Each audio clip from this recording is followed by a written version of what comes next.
நீ காத்திருந்தீனா கத்தர் கொடுக்கிறது எப்படி இருக்கும் தெரியுமா? சமஸ்த இஸ்ரவேலிலே தி பெஸ்ட கொண்டு கத்தர் உன் கையில கொடுப்பார். உனக்குன்னு கத்தர் கொடுக்கணும்னு முடிவு பண்ணிட்டாருன்னா அவர் கொடுப்பாரு. கொஞ்சம் டைம் ஆகும், கொஞ்சம் லேட் ஆகும், ஆனா தி பெஸ்ட் கொடுப்பாரு. The best. அந்த தி பெஸ்டுக்கு ஈக்குவலா இன்னொன்னு இருக்கவே இருக்காது. எல்லாரும் சொல்லுவாங்க, நாங்கெல்லாம் வீடு கட்டினோம், ஆனா உன் வீடு மாதிரி இல்ல சொல்லுவான். இந்த மாதிரி ஒரு இடத்துல கிடைக்கவே கிடைக்காது. கத்தர் உனக்கு தி பெஸ்ட் கொடுத்துருக்காருமா. நான் ஒரு உதாரணத்துக்கு தான் சொல்றேன். இந்த மாதிரி எல்லாத்துலயும் கத்தர் ஆசீர்வதிப்பார்.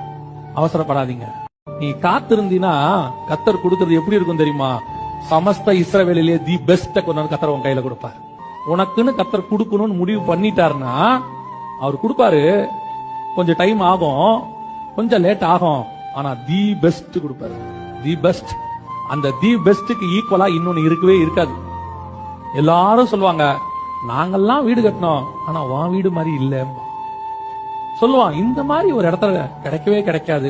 கத்தர் உனக்கு தி பெஸ்ட் கொடுத்துருக்காருமா. நான் ஒரு உதாரணத்துக்கு தான் சொல்றேன். இந்த மாதிரி எல்லாத்துலயும் கத்தர் ஆசீர்வதிப்பார். அவசரப்படாதீங்க.